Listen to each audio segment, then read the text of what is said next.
Acá nos preguntan, ¿qué pensamos acerca de los 144.000? ¿Son muertos o vivos o son solo vivos? Mira, hay un tema interesante con el tema de los 144.000, que está, cuando se lo menciona en Apocalipsis, yo creo que son vivos. Y te voy a explicar por qué creo que los 144.000 son personas que van a estar vivas cuando Cristo venga.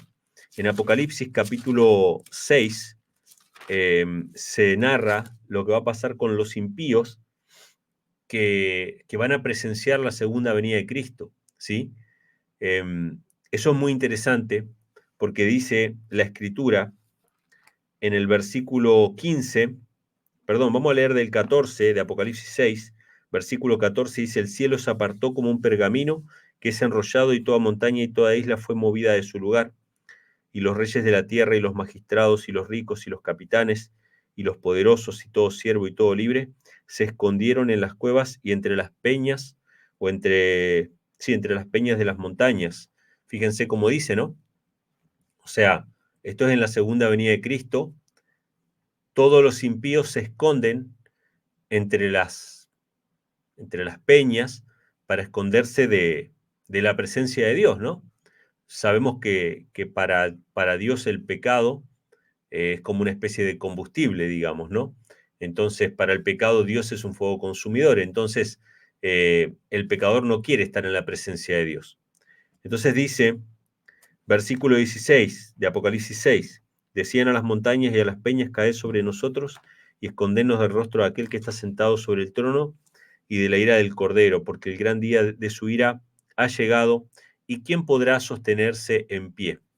Fíjense lo que dicen los impíos acerca del día de la ira de Dios. O sea, cuando Dios se manifieste en las nubes de los cielos, cuando Cristo se manifieste en la gloria de su Padre y con todos sus santos ángeles, ellos van a hacer una pregunta, es una pregunta retórica, ¿no? El gran día de su ira ha llegado, ¿y quién podrá sostenerse en pie?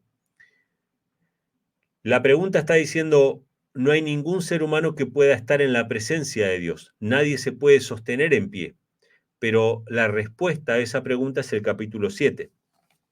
Después de estas cosas vi 4 ángeles en pie sobre las 4 ángulos de la tierra, deteniendo los 4 vientos de la tierra, para que no soplase viento sobre la tierra, ni sobre el mar, ni sobre ningún árbol. Y vi otro ángel que subía de donde nace el sol, teniendo el sello de Dios viviente, y clamó con gran voz a los 4 ángeles, a los cuales les era dado hacer daño a la tierra y al mar, diciendo: no hagáis daño a la tierra ni al mar, ni a los árboles, hasta que hayamos sellado a los siervos de nuestro Dios en sus frentes. Oí el número de los sellados: 144.000 sellados de todas las tribus de los hijos de Israel.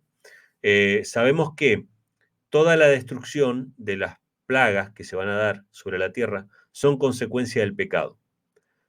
Es la ira de Dios manifestándose sobre la tierra, pero esa ira de Dios no va a tocar, no va a caer sobre los 144.000 sellados.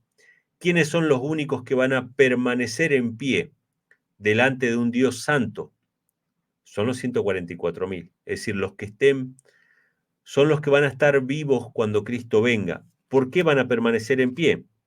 Apocalipsis capítulo 14, versículo 1 dice: miré aquí un cordero que estaba en pie sobre el monte de Sión, y con él 144.000 que tenían el nombre de su padre escrito en su frente. Y fíjense lo que menciona acerca de los 144.000. El versículo 4 dice: estos son los que no fueron contaminados con mujeres porque son vírgenes. Estos son los que siguen al Cordero por donde quiera que va. Estos fueron redimidos de entre los hombres por primicias para Dios y el Cordero. Y en sus bocas no fue hallado engaño, porque ellos son sin mácula delante del trono de Dios. O sea, son sin pecado. Dice que son sin mancha.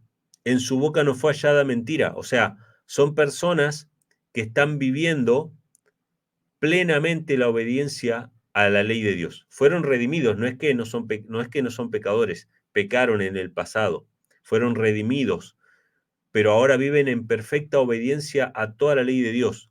Ellos son sin mancha, ellos son los que van a permanecer de pie delante de la ira de Dios, y esa ira no les va a hacer nada, porque, vuelvo y repito, la presencia de Dios para el pecado es fuego consumidor, pero estas personas no están viviendo en pecado. Estas personas son sin mancha delante de Dios. En su boca no fue hallada mentira. En conclusión, estos 144.000 van a estar vivos cuando Cristo venga. Van a ser aquellos que, como decía el apóstol Pablo, nosotros los que hayamos quedado, ¿no? Porque Pablo dice, los que murieron en Cristo resucitarán y nosotros los que hayamos quedado seremos arrebatados juntamente con ellos para recibir al Señor en el aire. Estos 144.000 van a estar vivos cuando Cristo venga. Eso es lo que yo entiendo según lo que menciona este pasaje, ¿no? Gracias, hermano, por comentar.